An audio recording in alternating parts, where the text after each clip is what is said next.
the podcast to fill my brain. Movies and task, Reddit, minute of sports. Betting $1 and Joel the game. Quora and questions from real listeners. All that and more on Joel the podcast.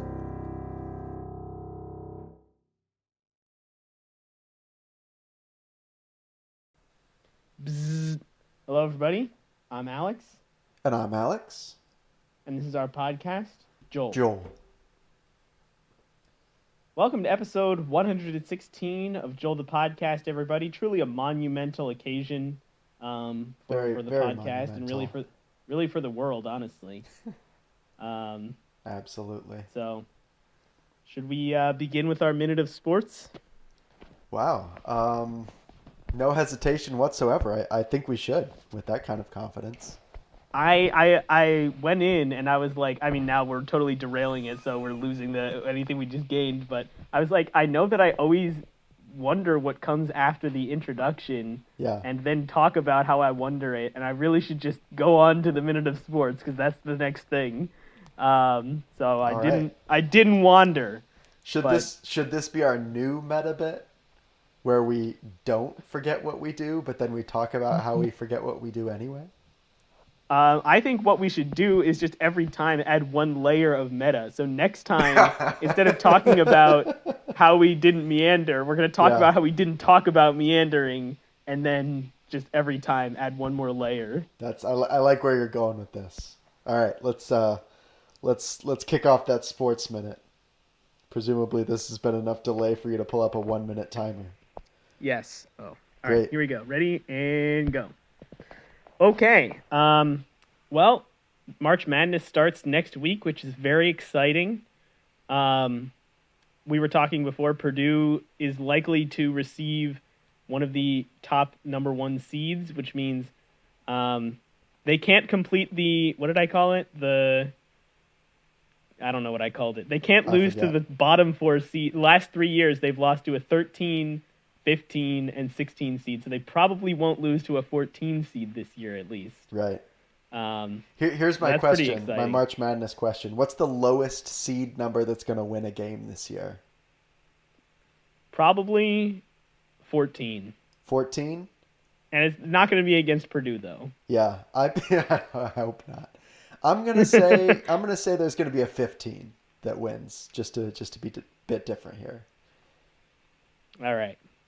14 versus 15. We'll see who's right. Probably neither of us. It'll probably be a different. Anyway, that's the end of our sports minute. There's really nothing else going on besides college basketball.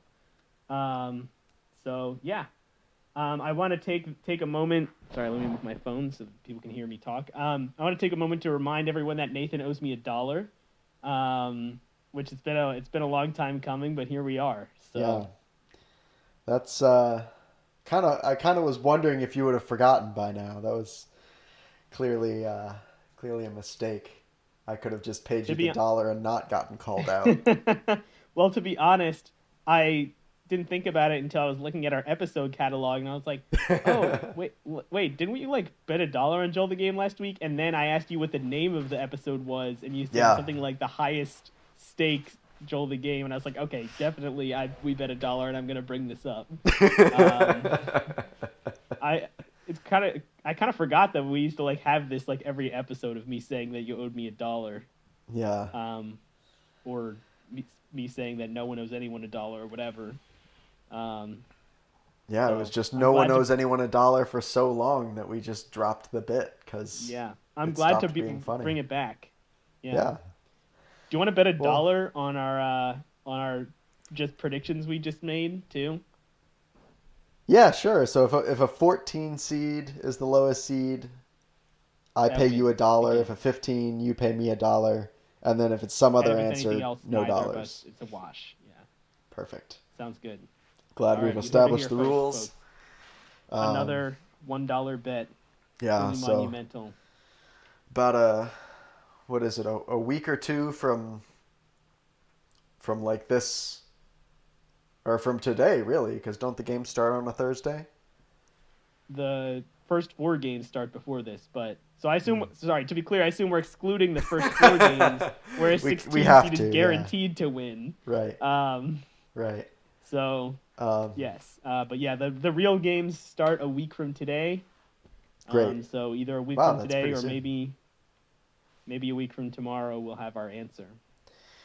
Yeah, let's hope so. And hopefully that means we can cancel out that dollar I owe without ever actually having to have paid it. Probably knowing like how long it generally takes between recording and posting, probably all the listeners already know whether what the lowest seed. Well, any listeners who care about college basketball already know. Which actually, I don't think any of our listeners care about college basketball, so never mind about that part. Maybe they would care enough to look it up just to know, or to look it maybe up. The fact that they don't care allows them to, be in suspense until the next episode. Right. They can really experience it along with us. Right, at the added drama, even though the events are now in their past. Yes. Cool. All right. Good start to the podcast. Do we have any emails this week? We absolutely have emails. We have more than one email, in fact. Wow, this is exciting. Yes. So here we go. Our first email comes to us from Cephalopod Master. The subject line is, "I am a dumbass." Cephalopod Master says, "Hi, Alex and Alex at Joel the Podcast. What is your favorite Wikipedia article?" This is clearly a reference to... Well, I was going to say this is clearly a reference to Joel the Game, where we did Wikipedia hunts, but that episode's not out yet, so it's not. I thought you were going to say, this is clearly an episode to Wikipedia, which is like an online encyclopedia that can be edited by anyone. He's clearly referring to Wikipedia here. As in for Wikipedia. The listeners that don't know. All right, let me... this is a reference to something. I don't actually have a favorite... I mean, I don't... What is it? This is a reference to something? Really? He's just asking? No, I'm pretty sure this wasn't podcast related, though, so never mind. You were saying something about Wikipedia, which for our listeners who don't know... I was just going to say, what Wikipedia is. No, I was going to say, I don't have a favorite Wikipedia article. I do have a mildly interesting story about Wikipedia, though, which is that Wikipedia has, on its, like, the homepage of Wikipedia, it has, like, an on this day section of, like, different things that happened on this day. And when I was in high school, I forget what grade, I used to read the interesting things that happened on this day. And then when I got on the bus, there was this guy that I would always sit with, RJ, although I called him Chuck Norris. That's a whole nother story. Okay. But anyway, I would always tell him some of the highlights of things that happened on this day. Yeah. So that's kind of, I like the on this day pages is, I guess, my answer, even though it's not really a specific page. That is a really good answer. Did you figure out what the question is a reference to? I think I know what it is, and I can look it up in a minute. But right now I'm trying to figure out what my favorite Wikipedia article is. I found this page called Wikipedia Unusual Articles, which I suppose is itself a Wikipedia article that lists kind of interesting things that are on Wikipedia. Let's see. I guess the answer is I don't have a favorite Wikipedia article, right, but I can probably find one on this page. The thing is, while you look for one, why don't I fill time by telling everyone what happened on this day? Perfect. And Wikipedia follows, I assume, UTC, so UTC, it's actually, so we're recording this on March 14th, but UTC time, it's actually March 15th. So Wikipedia has, bless you. I don't know if anyone could hear that because you moved your microphone, but he just sneezed. Absolutely. It shows up like at least as loud as my speaking, so. Nice. That's probably going to be disruptive. Anyway, UTC, it's March 15th, which is the Ides of March. So the first thing listed on this day was Julius Caesar, dictator of the Roman Republic, was stabbed to death by a group of senators led by Marcus Junius Brutus. Yeah, because that would be tomorrow as we're recording this in our time zone. And I would say that the second thing listed here is probably equally as monumental. Sailor Benjamin Morel erroneously reported the existence of the islands of New South Greenland near Antarctica. Maybe this will be my new favorite Wikipedia article. New South Greenland, sometimes known as Morel's Land, was an appearance of land recorded by American Captain Benjamin Morel. It's not actually, it doesn't really exist. That's hilarious.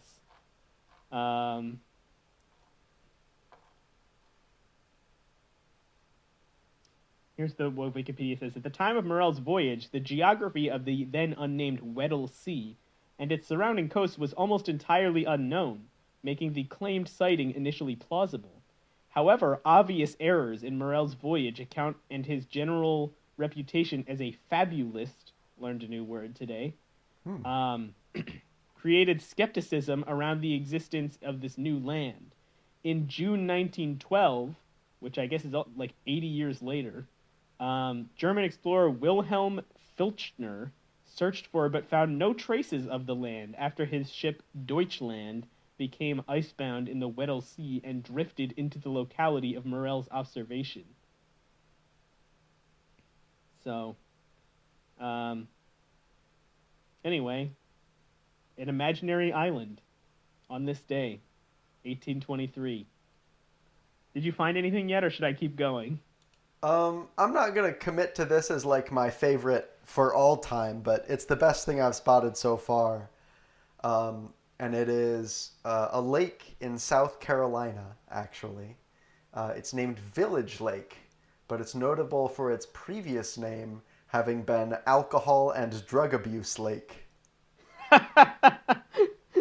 Why was it called that? Does it say? The lake is named after a place called Morris Village Alcohol and Drug Addiction Treatment Center, a nearby residential treatment center for people with substance dependence. So, Makes sense. fairly reasonable, but still weird to name the lake that, though. Especially, it's not like the treatment center lake. It's like alcohol and drug abuse lake. So, Indeed. And it's Village Lake now anyway. So, pretty lame of them to change it, I think.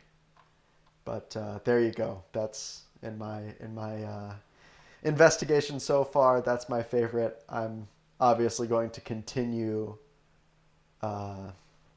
searching this article because it looks pretty promising. But let's move on for now. We're already about 13 minutes in here. Excellent. We're doing great. All right. So was that the end of that email? Yeah, that was that email. There's actually another email, though. I should go and read that one instead of continuing to look at this Wikipedia page. This email comes to us from Cephalopod Master. Excellent. The subject line of this email is "I am a dumbass" and parentheses 1. That's funny. Before I read this email, I'm going to tell you what the reference was. So I did remember. I've got to go find it for a second here, but when this happened,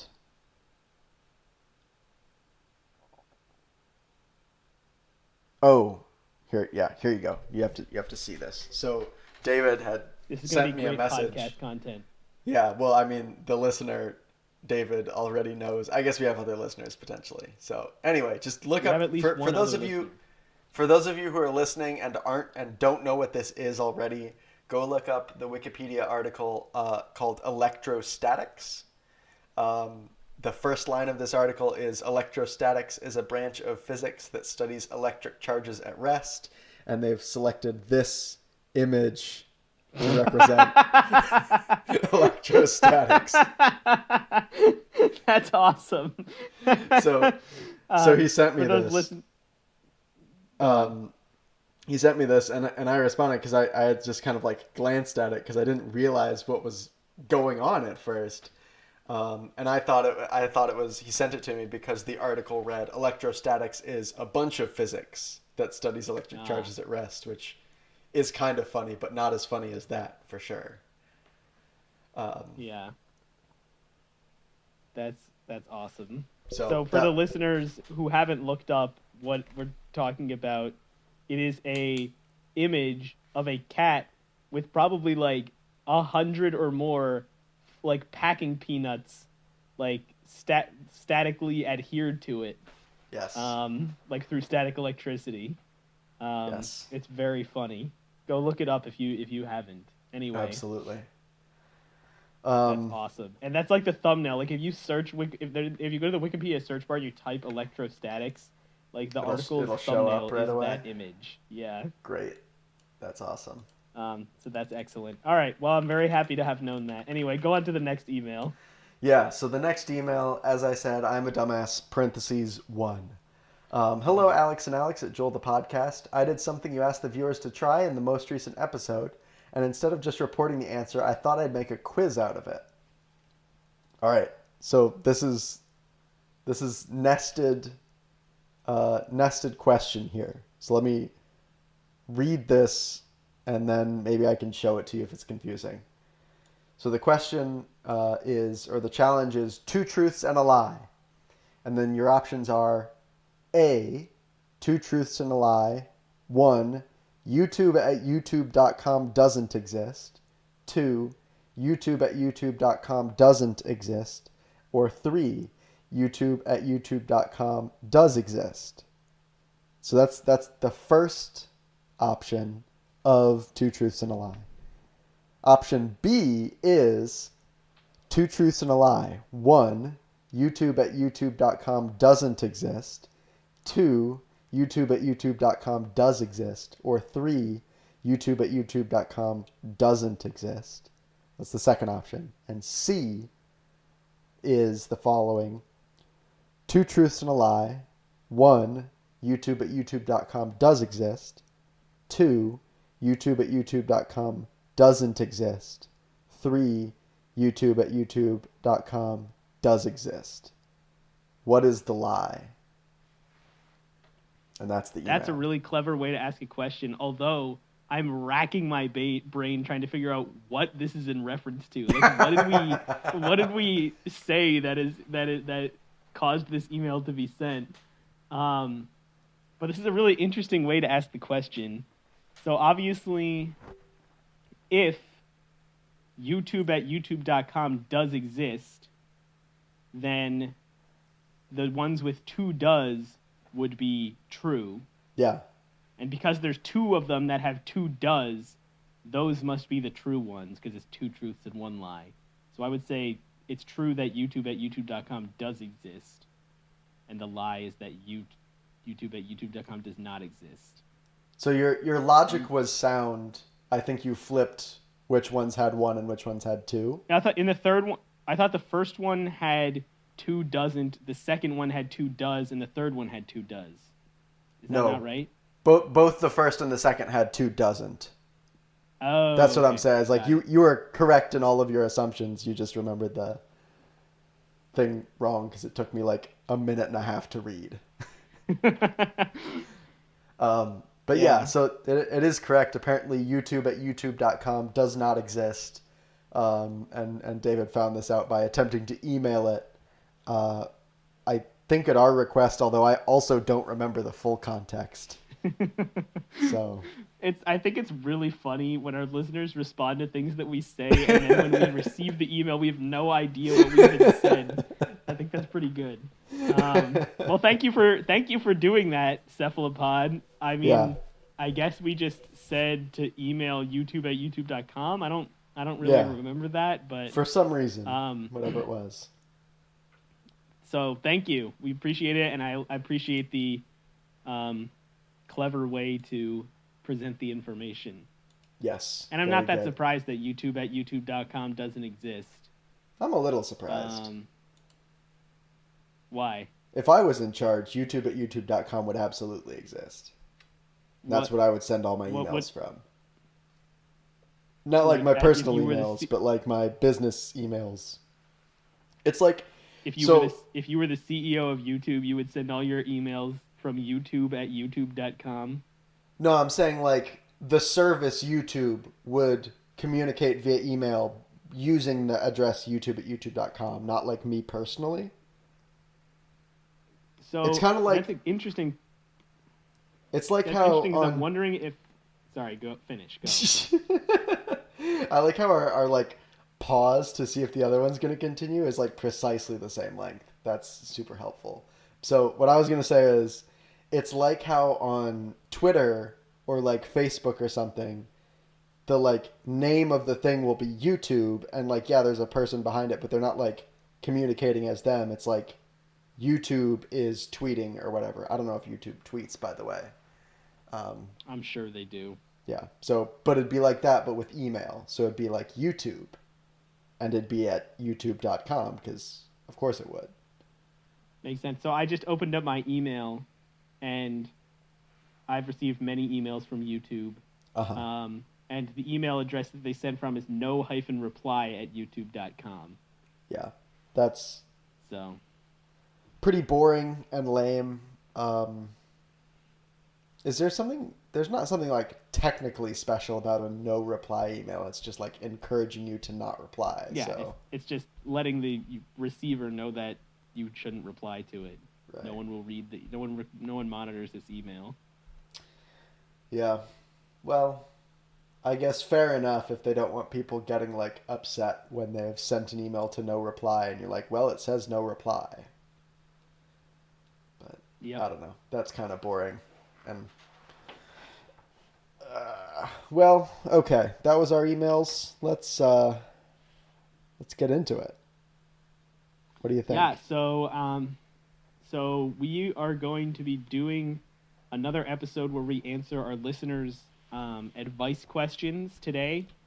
So thank you to all of the listeners who sent in questions for us to answer. We have 6 questions today, so we'll see how many we get through. And so we have not read these questions before, so you're going to actually hear our cold read of these questions. Right. So it should be pretty entertaining. So why don't you start us off, Nathan, with the first email? All right, question number 1 comes to us. Here we go. Dear Alex and Alex, I know this is a little bit out of... Wait, real quick. Sorry. We should give them a fake name. I think that this person is named Elsa. Elsa. Perfect. Mm-hmm. Okay, so dear Alex and Alex, this is from Elsa, by the way. I know this is a little bit out of season, but April is coming up, which means I need to start planning my Halloween costume soon. I'm just not sure what I can do to beat last year's costume. Picture attached. Any ideas? Thanks, Elsa. I'll point out that picture attached is a real link that I'm about to click.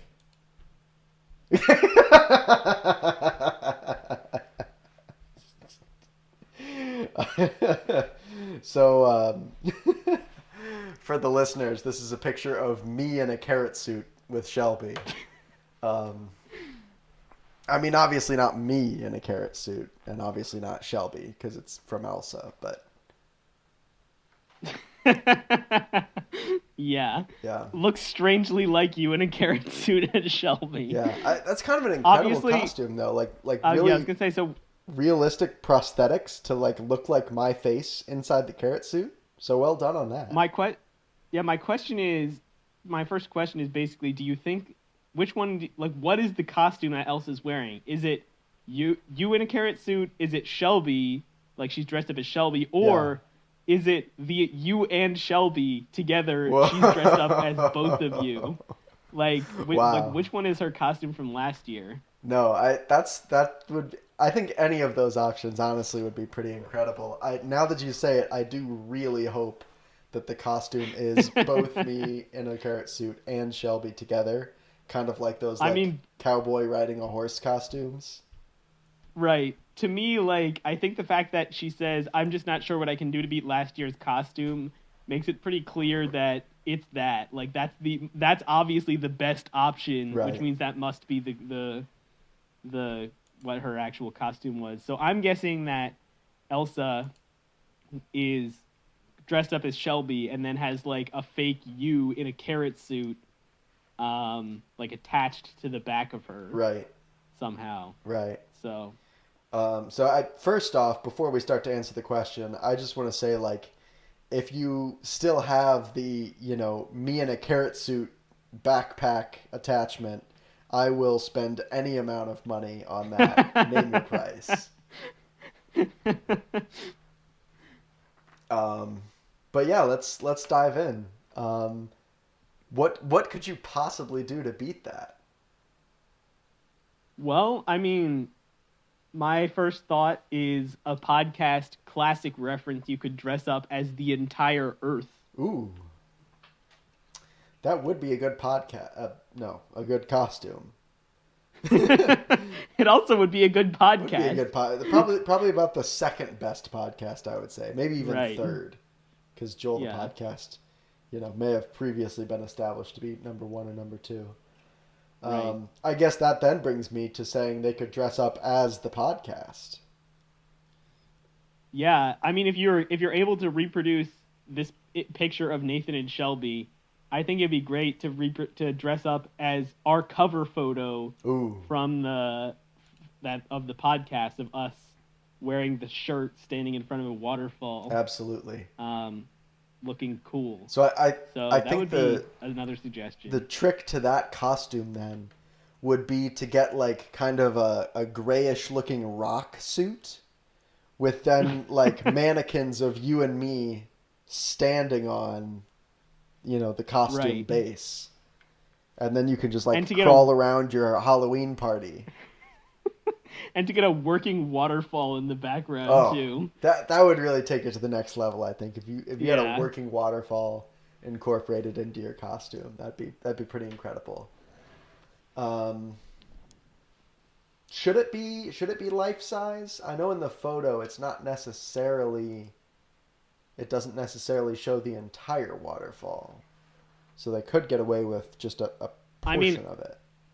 Yeah, I kind of think that any falling water on your costume is fine. You don't have to have like a full-sized waterfall. Yeah. Like even a little one would kind of suffice. I mean, obviously if you can do a full-sized waterfall, definitely do that. Right. But I think there might be some logistical problems with that. Yeah, just the amount of water you would need to carry around to achieve those flow rates is probably a bit too heavy to move. So just get everyone around you wet wherever you go. Yeah, that's true. Not to mention all the like splashing and like the depth of the pool underneath the waterfall. Yeah, that'd be a real logistical problem. Okay, so a couple really good suggestions. I think before we move on, I'll just do one quick search here on Wikipedia for Halloween costume. And the picture is just some people in like face paint and black outfits. So, I don't know. Is it a costume? Like, what are they dressed as? So the picture, the caption is people dressed as ghouls during Halloween in Budapest. I see. And so they're like... So the guy is wearing like just a black shirt and pants, and then face painted with to look scary. Right. And then there's like a girl who's just kind of like a witch, I guess. Right. I would agree. Who has, I don't know if she has any face paint. And then this other person I assume is also a girl, although it's slightly difficult to tell because of the face paint. But is dressed in white and has the similar face paint to the guy. And potentially dyed hair, I would say. Maybe, yeah. And a lot of tattoos on their arm. Yeah. So... yeah. Oh, there's awards. There's an awards category. Oh, really? Wait, what the heck? These are not Halloween... Oh, this is just part of a series on costumes. These are all the awards that can be given for costumes in general. Okay. Anyway. All right.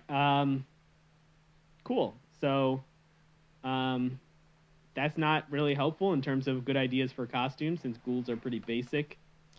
Yeah, but not gonna lie, I thought we'd get some better content out of Wikipedia there. I think a great costume would be Joel himself. That would be good.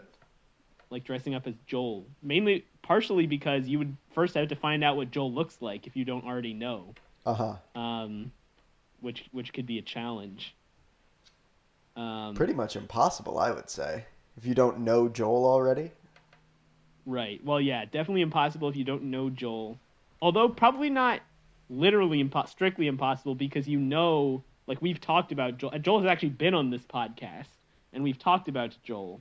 Right. So presumably you could figure out from the information that we've said about Joel, you might be able to find Joel and find out what he looks like. Oh, like track him But I down. highly doubt. Right. The thing is, I'm sure there are pictures of Joel online. Right. On various social media platforms.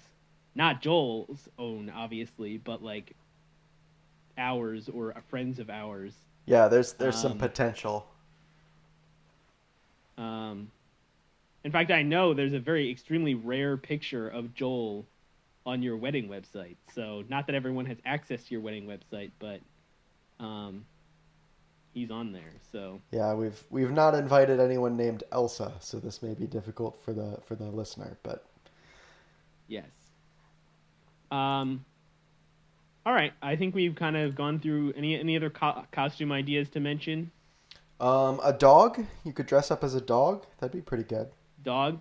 That's a good one. I don't know if that would be better than last year's costume though. Yeah, probably not. I would say though, if it's tastefully done, it's at least as good. Okay, fair enough. Tastefully though. Sure. Take it easy. Wouldn't want a not tasteful dog. Not interested. Okay. All right. Let's move on to the next one, which I will read. Great. Let's do it. What's a name for this person who's sending us this question? This person is actually named Alex, funnily enough. Wow, crazy. Yeah. All right. So this email says, "Hello, Alex and Alex at Joel the Podcast. As a longtime listener, I have been considering starting my own podcast, but I don't know what it should be about. Since your podcast has so many topics, I was hoping you would be able to help me choose. Thanks, Alex."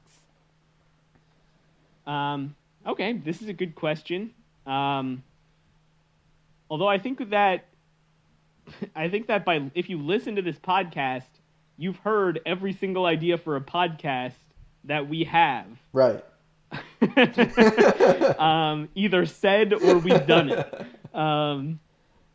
Pretty much strictly exhaustive, I think. But let's see if we can come up with anything else. Yeah. Or we can also talk about some of the formats that we've done that we think are the best, or maybe even not best, like things we've done we didn't like. What are some ideas in terms of podcast ideas that you have? Yeah, I would say that, first of all of our ideas have been at least some level of good.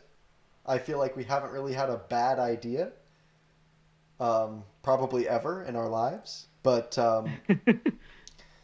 probably some of the best ones. So it sounds like I don't want to assume that you don't have a podcast co-host, but you didn't mention one.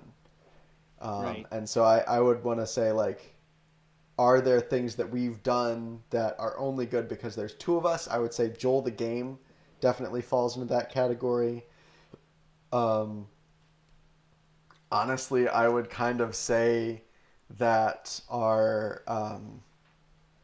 short stories or even our longer stories episodes have been better because there's two people and you can kind of bounce ideas back and forth, Yeah, I feel like it's real. Just to interrupt you for 1 second, I feel like it's really difficult, in general, to have an engaging and interesting one-person podcast. There's really just something about having multiple people having a conversation. Yeah.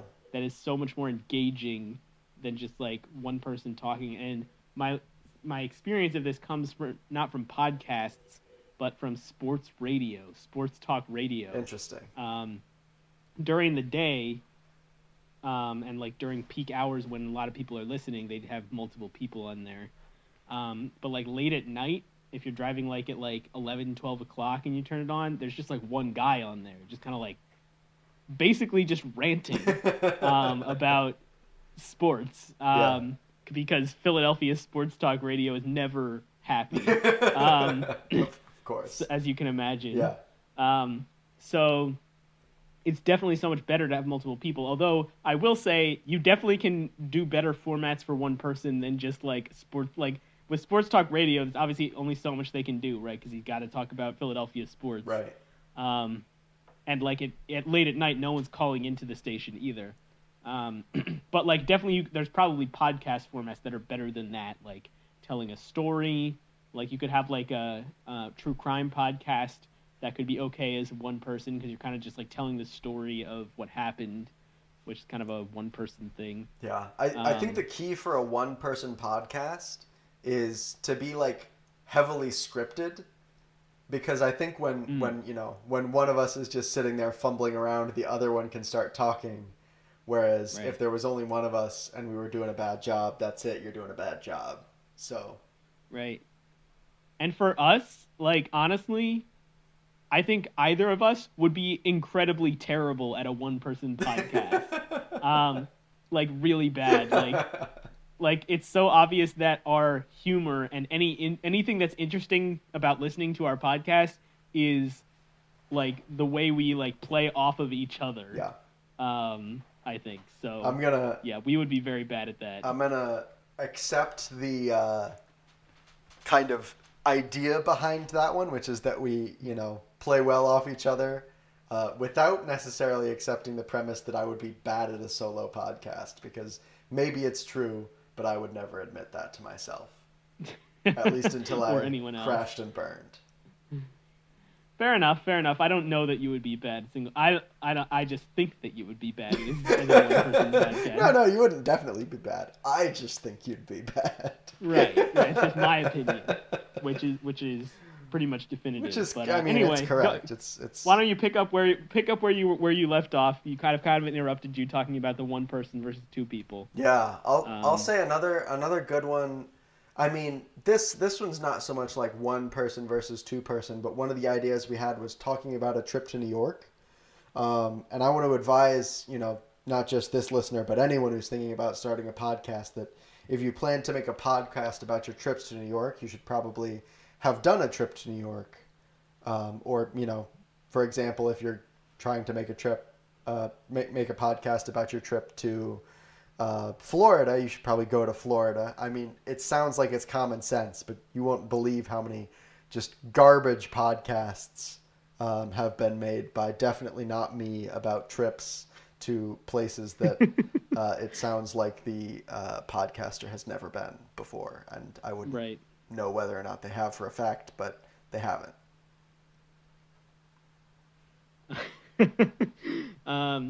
Yeah, I think that an honorable something worth mentioning that is my opinion of our absolute worst format that we've ever done was the Super Bowl highlights one, the 2007 2008 New England Patriots Super Bowl highlights. I think that was definitely probably one of our worst episodes, and it's because we were talking about something that, like, okay, I think the idea behind it was like, here's like an interesting narrative that we can like tell, basically. Yeah. But we were totally unprepared. Like, we did not do any preparation, so we didn't really know the narrative. We were kind of just trying to like research it on the fly. This is part of why I think we'd both be bad, like, single-person podcasts. We're not that great at, like, storytelling. Like, we're like, the strength of our podcast is kind of like the improv or the humor. Sure. And so to try and make it serious and just, like, here's a cool story, did not really work at all because I don't think that we're very good at that. And also, I don't think that we were interested in what we were talking about. Like, not even just the listeners were probably not interested. We were not interested in it. Yeah. So I would say from all those lessons you can learn, A, find your wheelhouse and stick to it. And B, like, put some effort in. Put some preparation in if you need to. And obviously we have not taken that to heart. But maybe you should. Yeah, we're definitely the exception. Everybody else needs to do work to make a good podcast. Right. Especially for like an advice podcast like this one, we didn't even have to put any effort in because the listeners are the ones that send the questions. Yeah, for sure. It makes it very easy to just start the call, start the podcast, boom, we're in. Right, and I would say we're at 40 minutes in the podcast right now, and we're probably at 41 minutes in the Skype call. Certainly no more than that. If you add together those first couple numbers, that's 41. Right, definitely not 91 minutes.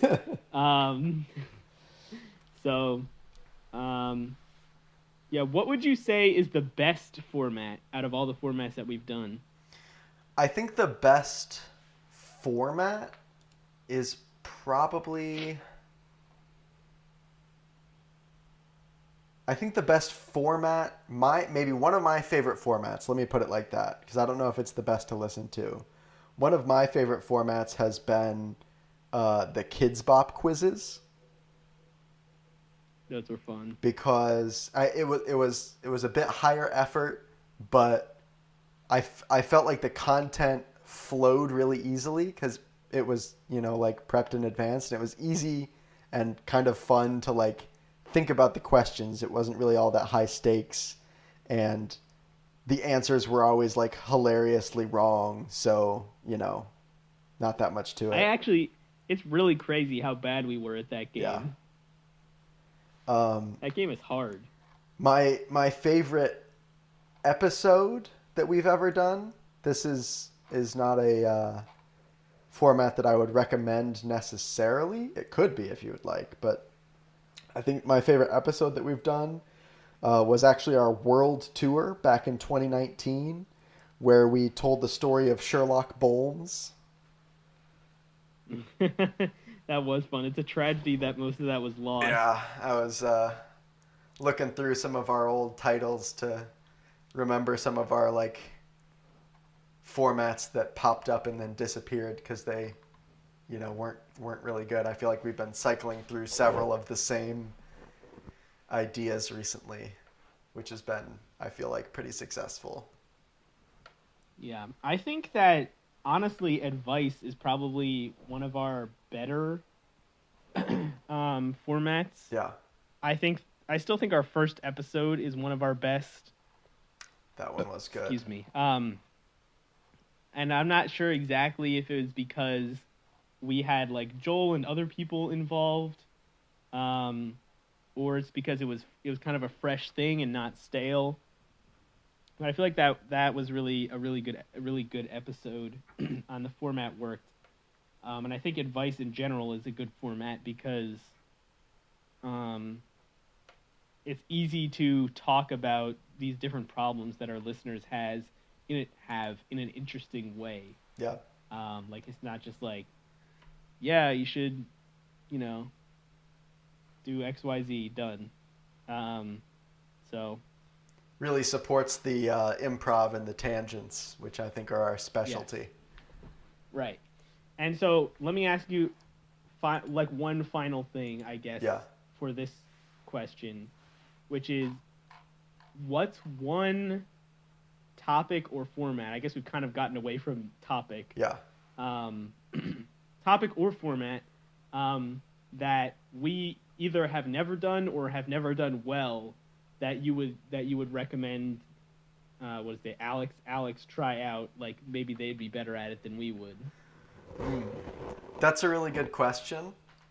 I think one thing that we haven't tried that I would be interested in trying.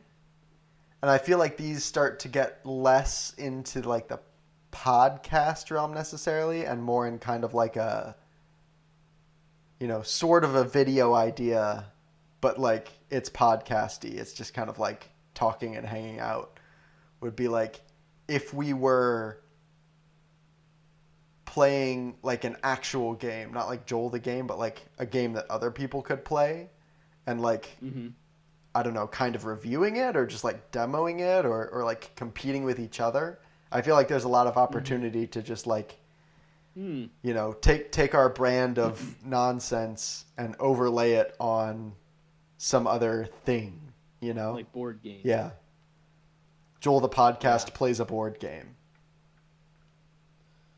Yeah, that could be interesting. I think and so that's another option for Alex. Go play a board game. Play a board game by yourself and just record the audio. That'll be a hit. Well, okay, for the record, we don't know that Alex has no co-host. We kind of just assumed that since no co-host was mentioned. As a side tangent, I can't tell you, which kind of surprised me to find this out, but how little one-player board games interest me. Yeah. Like, we have this game called Wingspan. Oh, yeah, we had I don't that know one. if you're familiar with Wingspan? Yeah. So Wingspan is like a engine-building card game. It's pretty fun.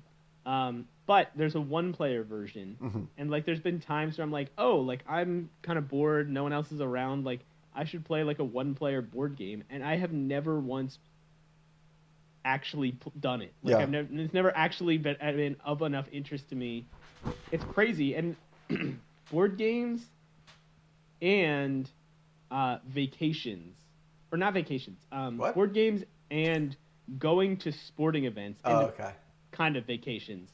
All things that are like really fun to me, but I would have no interest in doing by myself. Yeah. So I don't think I'd be all that interested in like going to a thing by myself. That's not actually true. So I'll agree with you on like a sporting event. I don't think going to a sporting event by myself would be that interesting. And I think the reason for that is actually a little weird. It's because like as a member of the crowd, you want to like get excited about the sport.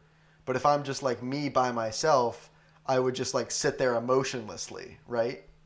Like part of the like charm of getting excited about stuff is like being there with other people who are also getting excited about it. And like, yeah, there's like the rest of the crowd. And so you'd like kind of go along with the crowd. But I feel like the fun is to like kind of be in that moment with other people.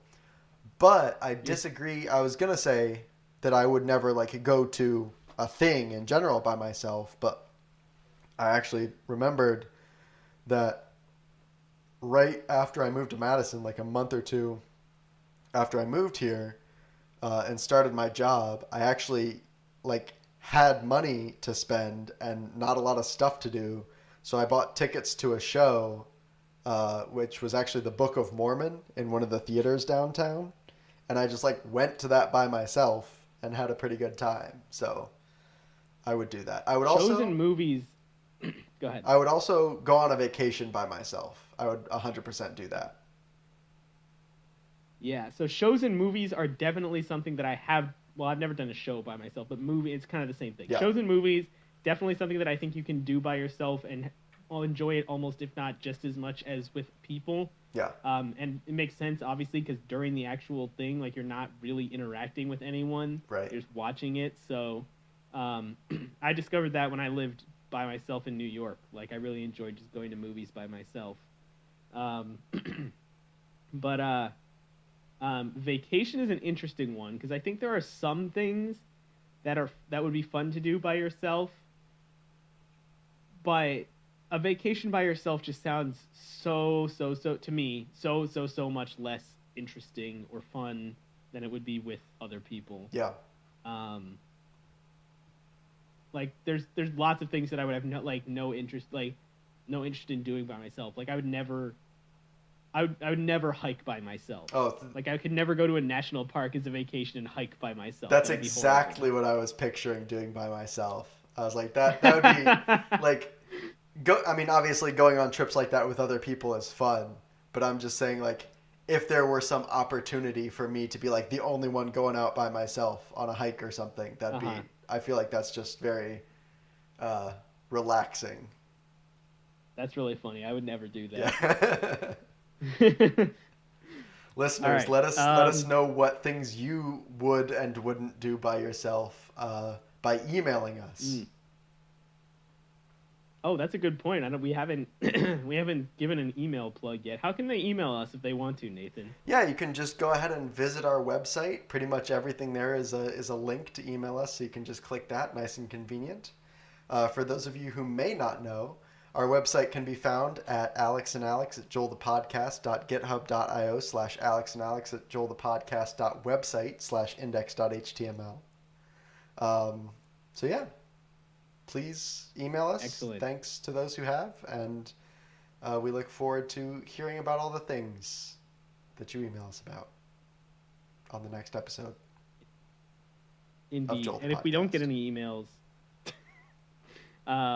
we'll be sad. Yes, I will cry live on air for 3 minutes straight if we don't get any emails this time. And when you say live on air, you mean not live, because the podcast isn't live; it's recorded. That's true. It'll be live on air for you. Yeah, live on air for me, recorded for everyone else. Yep. All right. Yeah, please. I don't want to hear Nathan cry for 3 minutes. Please send us an email. That would be horrible for both of us. Please don't subject us to that.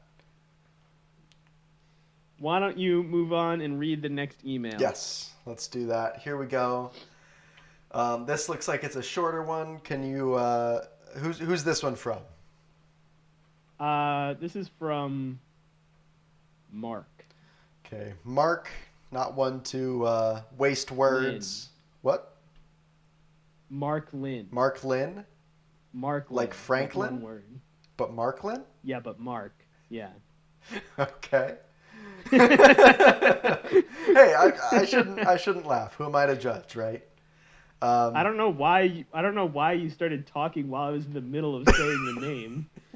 Obviously, you weren't finished. Who's named Mark? Right, whose name would just be Mark? Be like somebody just being named Frank. All right, so here we go. Email from Marklin. Hi, Alex and Alex. I write in haiku. I cannot seem to stop it. I'm going insane. I write in haiku. I cannot seem to stop it. I'm going insane. That is a haiku. You know what bothers me? Incredible. Is when people claim things are haikus and then they're just not haikus. Haikus aren't that hard. Well, what's really funny is even though this email is a haiku, it starts with "Hi, Alex and Alex," which makes it very much not a haiku. Yeah. Like there's a fourth line. Like I like that they were able to write a normal greeting within the body of their email. They had to write in haiku, and then at the end they didn't sign it. They weren't able to sign it. They couldn't bring themselves to. Yeah. So I guess my advice then, because there's not really a question here, but if I may offer some unsolicited advice to the implied question, if you want to stop writing in haikus, it seems like what you can do is just pretend like you're addressing an email. And then you might just always potentially be able to write whatever you want. I guess followed by like a comma and then a haiku. Right.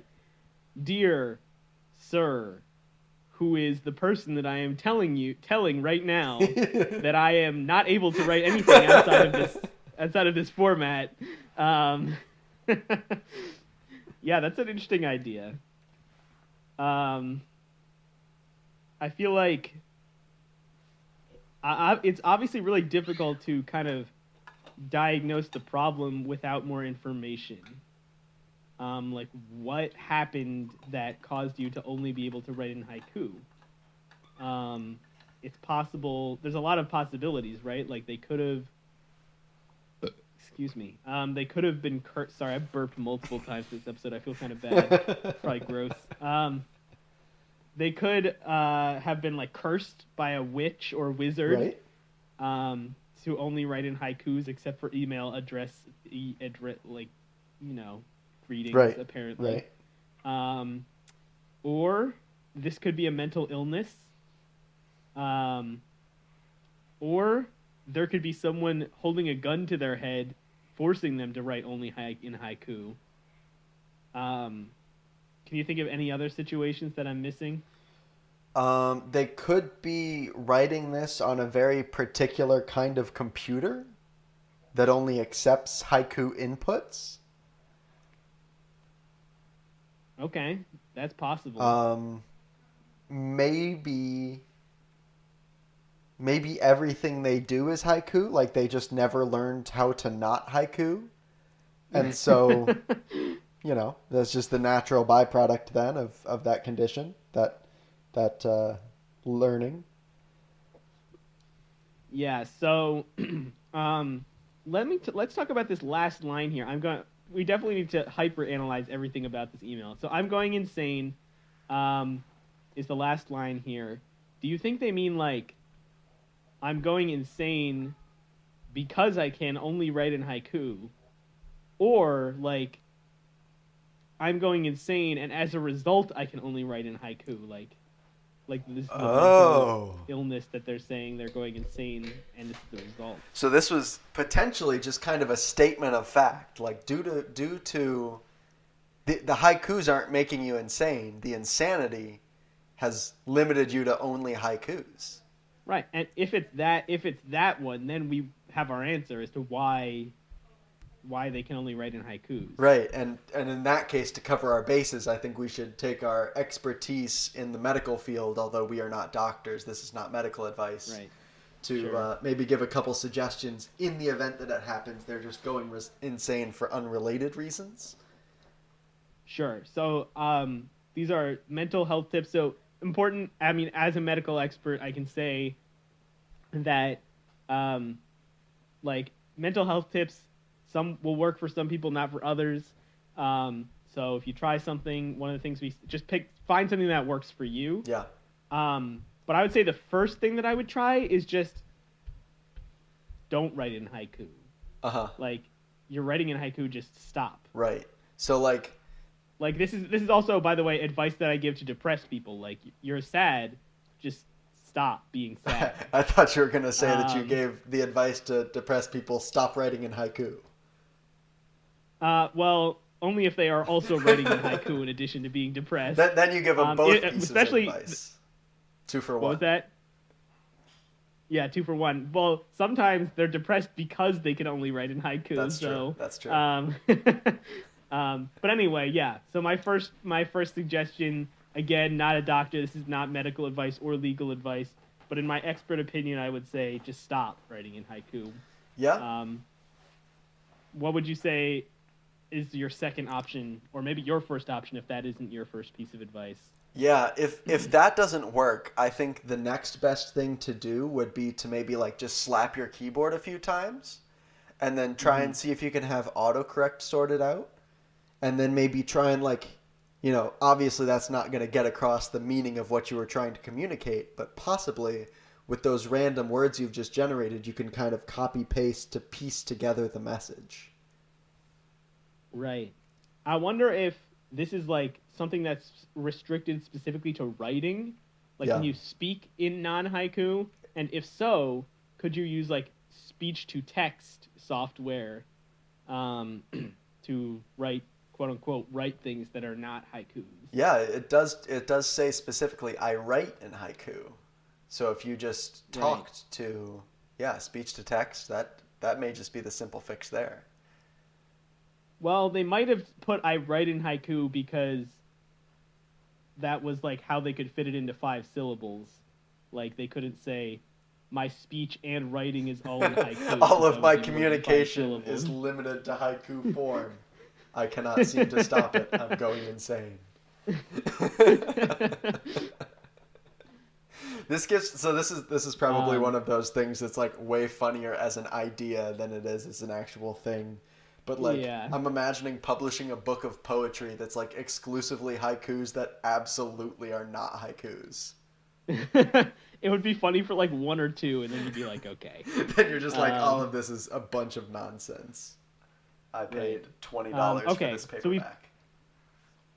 we've covered the medical advice. Yeah. You want to try and take a stab at one or two of the non-medical scenarios?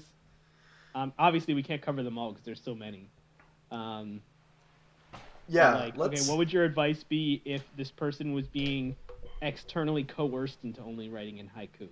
Yeah, if you're being coerced, I think the best thing you could do is to start writing some really insulting haikus about the person who's forcing you to do things. So like let's see if we can come up with something real quick in haiku form that would just absolutely devastate the person that's, trying to force you to write in haiku. Maybe this could be our, suggested haiku sample here. So live on the air, as always, let's compose a haiku. So my first thought on the first line is it should involve the words "you suck." Now, obviously, that's only 2 syllables. So can you think of any like adverbs that we can put in the middle? Like obviously, really is like 2 syllables, so it doesn't really work. You something suck. Yeah, or like you. You suck a lot. You that's suck also only 4. a lot. You suck. So much is also not enough. Yeah. You suck very much. You very suck. You very suck. You very much suck. Oh, I like that better than you suck very much. You very much suck. You very much suck. So okay, where are you writing this? Just at the bottom of our document here. Oh, okay. This may end up being the title of the episode, by the way, if we have enough characters. You very much suck. Give us a base starting point for the second line. All right. The idea I think we need to come across. Why can't I think of how to say that? Is nobody likes you. Right. Nobody likes you. Okay, so it's already 5 syllables. And then the last word, nobody likes you and your dumb haikus is the last line. So now we just need... How about this? Nobody likes you at all. That's 7 syllables. Or your dumb haikus. All right, so to conclude, you very much suck. Nobody likes you at all. Or your dumb haikus. I mean, if I was forcing someone to write an haiku and they wrote that to me, I'd be pretty devastated. Let me ask you something. This is actually very good. My only quandary is that the person coercing the person to write haikus is not actually writing haikus. So this last line, or your dumb haikus, might not necessarily apply if they don't actually have any haikus. I see. What if we wrote, or your dumb haikus, asterisk, and then the asterisk was like, by haikus we mean like the haikus that you force people to write. So that way it's still 5 syllables, but it's clear what we're talking about. So you're saying, just in clarification, the line still reads, or your dumb haikus, but then there's an asterisk at the end. Right. Yes. I've realized that I typed an apostrophe. There we go. Asterisk. I need to get my charger. Great. So I don't know if you want to pause the episode for 1 second, but I'm walking away from my recording device, so at the very least, my side. This gives me a chance to test out my solo podcasting skills with this week's episode of Random Wikipedia Article. Can I do a solo podcast about the topic of a random Wikipedia article before you get back? Today on Nathan's solo podcast, we're going to be discussing Kudu FM. Nova FM was a radio station based in Windhoek, Namibia. It went on air for the first time on 30 November 1998, broadcasting nationally. In 2017, the radio station relaunched as JACC with a music-only format designed to appeal to mature adults in Namibia. JACC moved to digital streaming only in 2020, and the station's FM broadcasting was rebranded to Nova 103.5, a bilingual soft AC station. Thank goodness. I don't know why this article is titled Kudu FM, because it's clearly about Nova FM, which was rebranded to JACC. Anyway, I didn't really get much of a chance to test my podcasting skills. I kind of just read an article, but can I just interject here real quick before we get back on topic that certain of course, FM radio station numbers are like far superior to others? Like what? So this one that I just read, 103.5, that's a pretty good FM radio station. This is just based on the vibe? Based on the vibe, yeah. Would you agree with that? 103.5? Yeah, I think anything over 100 is good. Yeah. Like being able to say 10 whatever. Yeah. So actually anything between 101 and 109. So, contrast, though, 103.5, that's good. I think we agree. 107.4 is less good, right? Okay, well, first of all, they're only odd numbers. Odd decimals. Oh, you're right. Why does this say 107.4? That was just another number I picked up off the Wikipedia article. Maybe that wasn't a station number. Okay, never mind. That's probably why it's bad. It's because it's not real. I think 107 is bad because 7 is 2 syllables. So like we like the vibe of 10x.x. Right.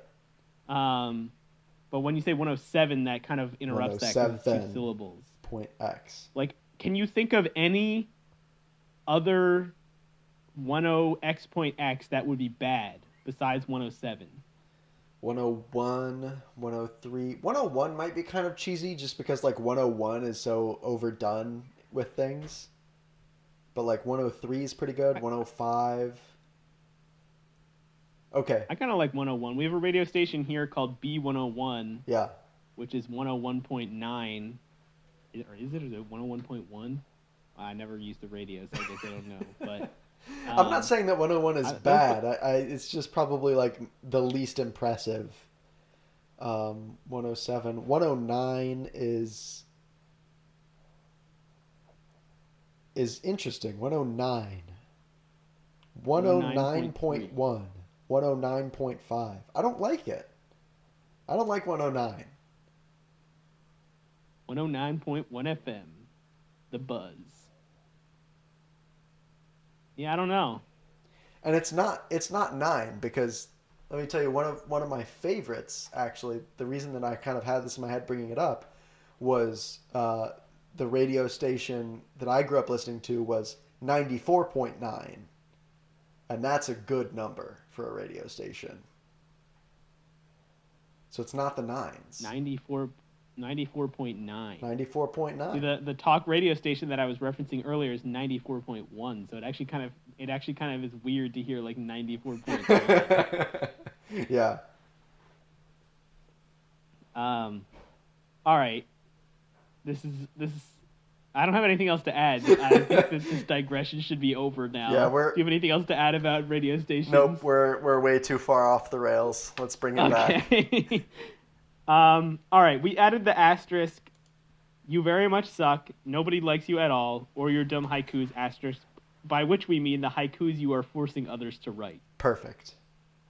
So yeah, definitely skirted the haiku rule there, and it's great. All right, we need to keep moving. I think we are going way too slowly. Hour 8 minutes, and we've done 3. We're halfway there. Well, do you want to do maybe one more to round out the pairs of questions, and then maybe save the others? Sure, that sounds good. Cool. All right, what name should we give this person? Fake name. Let's call them Jeff. Jeff. Very yes. good. Jeff says, Dear Alex and Alex, I have been contacted by a billionaire who will remain nameless, and offered a job at his recently acquired social media company. This is my dream job, but I have a debilitating fear of social media. How can I accept the job but avoid doing any actual work? There's no sign off, but I assume it's like sincerely Jeff or something like that. Yeah. So I want to clarify that this is Jeff with a G. Jeff with a G, so like JEGF? Yes. Okay, good. Glad we clarified that. Yeah. The G is silent. That's important, I think, for the listeners to really understand the vibes that Jeff is bringing to the workplace here. Okay, good. All right. So first of all, I want to address the first part. I've been contacted by a billionaire who will remain nameless and offered a job at his social media. So we obviously all know who this is. Right. No one needs to say it. Right. So definitely, why don't on 3 we both say who it is, since we know. Right. Right. We both know. Just in case sure, the listeners are 100% lost. who it is. All right, ready? Yep. 1, 2. Actually, before I say 3, you need to start saying it before it feels like you need to. For me, because for it to line there's up. a delay. Right. It'll sound to the listeners. I don't know how it lines up to the listeners. All right. To the listeners, it'll line up if it lines up to you, because that's how we line up the beginning. So here's what we need to do is you'll say 1, 2, 3, and then we pause for 2 seconds and count in our head 1, 2, and then we say it, and then we pause for another 2 seconds afterwards, and then I'll kind of splice that all together to line up right. Okay, well, what I'm really more concerned with is, I mean, obviously I know who it is. Right. But I don't want me saying it to tip off you in case you don't know who it is. So I want to make sure that you're saying it early enough. I see. That I know that you're actually saying it on your own, and I can hear you say it on your own, not hearing it from me, if that makes sense. So what I could do, it's not quite the same as saying it at the same time, is I could take out my earbuds for you to say it that gets picked up by the recording, and then I will say it once I see, your mouth stop moving.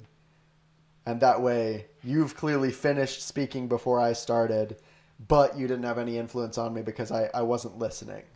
And you'll be able to confirm that visually. The listeners, I guess, will just have to... Okay, you know what? I don't know who it is. I've been trying to get a way for you to say it first, and you keep coming up with these other ways to do it. So I will just admit it. I don't know who it is. All right, just tell me who it is. It's obviously the ghost of Steve Jobs contacting Jeff with a G from beyond the grave.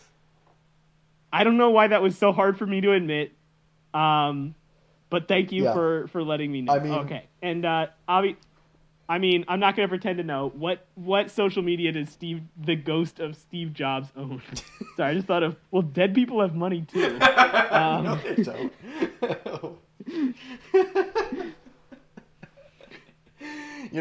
Every once in a while, I'll just be, watching random YouTube, and then some Jake and Amir video will be suggested to me, and then I'll just spend the next hour watching Jake and Amir videos.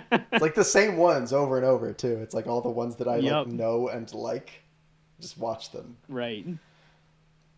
So yeah, okay. Anyway, what social media does the ghost of Steve Jobs own? I guess maybe Instagram? I don't know. Apple TV Plus. Apple TV Plus? The comments section of Apple TV Plus? Is there such a thing? What? No, I don't think there is. But, the ghost of Steve Jobs can make it so. Maybe it's a recent thing. All right. Jeff does say regardless, I guess newly acquired. We don't need to know the answer to those questions in order to answer the question. Right. So, I guess we should get to the real question, which is how can I accept the job but avoid doing any actual work? Yes. Well, this is a pretty easy question, right? Um, there's lots of actually lots of plugins that you can get for your browser that will make Reddit look like different things. Like will make it look like Microsoft Word, or like Outlook or something like that. So that's definitely one tip that you can do. This is true, by the way. I'm not just making this Yeah, up. that's really interesting. If you're my manager listening, I definitely had no idea about this. Yeah, um, so you can definitely get something like that. I guess the biggest problem you're going to run into is that your boss will expect some kind of result from your work. Right. I guess we don't really know what Jeff's job is. Like, is he software? Is he marketing? Like, what is he doing? Yeah, that's a really good so it question. kind of varies in terms of that. So one thing that kind of stood out to me is that Jeff was contacted. Like he didn't apply, you know. He was seems like he was specifically picked out. And to me, Sure. I feel like that could maybe help us narrow down the kind of work he's doing. Like I could see certain software developers being like that highly sought after, but like maybe not so much that you'd be contacted by the CEO of the company, you know? That's true. I feel like this is maybe more of a like marketing kind of thing, like because I feel like as a marketer, you could maybe present yourself in such a way through your, you know, marketing that somebody would feel they had to have you at their company. I really thought that you were going to say you can present yourself through your social media in such a way, and I was going to be like, well, I don't think that's it. That's not the case for our so, buddy Jeff here. As you were talking, I kind of like have come up against kind of a contradiction in this question, which I don't really know how to answer, which I don't really understand, which is the fact that this is his dream job, but he can't do any actual work at this job. True. So, like, what does it mean that this is his dream job? Because it obviously has nothing to do with the actual work. Maybe it's a bad dream. Maybe he's been having recurring nightmares about this position. In that case, he probably wouldn't want to accept the job, though, right? How can I say? He does, yeah, it does say, how can I accept the job, but avoid doing any actual work? Very interesting. I think, yeah, you're right.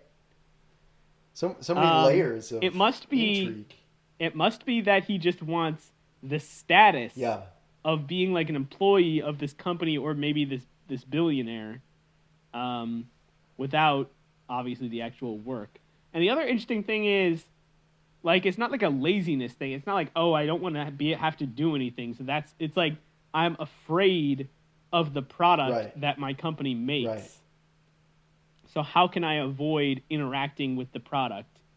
And the thing is, there are ways to do work while avoiding the product. Very true. Like, that's also true. Obviously, again, depends upon what your job actually is. Like, if you're in marketing, then it's pretty much impossible to avoid social media. I don't really know how you would be in marketing, let alone while good being enough to be afraid sought of social after. media. Yeah. So probably he's not in marketing, I would guess. Yeah. It's probably whatever his job is. Go ahead. It's possible that he's in like high-level management because he's being like specifically sought after by, you know, presumably a similar level of high-level management. That's true. In which case you can accept the job and avoid doing any actual work just kind of by default, I would think. Yes. I feel like as a manager, kind of your main job is to like evaluate the people who report to you. Right. And give them work to do. Mm-hmm. So those two things, again, depends upon what people, in that case, it depends upon the people that you manage. Like, what do they do? Right. And there's definitely some situations where it'd be very difficult to avoid the social media part of the job, or as the product, right? So, presuming he is a manager and has some employees that report to him, I would say one way that you could avoid the product itself is to kind of have this like layer of abstraction between you and the employees, so that they're not actually potentially bringing up problems or concerns that they have, or like specific tasks that they're working on. So what you could do is construct this kind of like almost a let's call it like an electronic message board or something like that, where you write these little snippets of text that you can send to each of your employees as their assignments for the day, and they can report back on their progress by like maybe some kind of reaction emoji, or like some kind of like reply, or maybe like a thumbs up or a thumbs You're just down. describing text messages. Huh? You're just describing text messages. No, but it's all like centralized so that everybody can see what everyone else is working on too. There's like a social aspect to it. So you're talking about a group chat. I mean, sort of. It's sort of like a group chat. How is it different from a group chat? I guess it's more like threaded into topics. It's not just like one like stream of conversation so Slack. flow. Kind of. I don't know what Slack is like actually. It's Discord. Sure. I'd say probably the closest comparison I could make is something like Facebook, maybe, where you're creating a post. Like Facebook. Interesting. And then people either react or like comment. Let me ask you something. Do you see any problem with the suggestion yet? None at all. Absolutely not. Oh my goodness, that's so funny, because I'm pretty sure that was entirely unintentional. All right. I would say, we've been dancing around this answer the whole time. Just hire someone to do your work for you at a lesser pay rate than you get, or even the same pay rate that you get, and get a separate job, but you still have this job because, like, that way you have the status that you want from it. Absolutely. For the prestige. Yeah. All right. I think that we've thoroughly covered this question. What do you think? We've thoroughly covered many things today. We've thoroughly reinvented Facebook. All right. That is all we have for you guys today. Hour 22. Solid podcast. Very solid. I hope you enjoyed. Definitely the highlight of this podcast was Nathan reading the Wikipedia article about the radio station. For sure. So, anything else to add, Nathan? I think that being the highlight just goes to show what my solo podcasting career really could be. So, I think I totally agree. Right. All right. I accept your apology, and we'll never. Wait, that's not what Thanks for listening, everybody. I'm Alex. I'm Alex. And this has been Joel.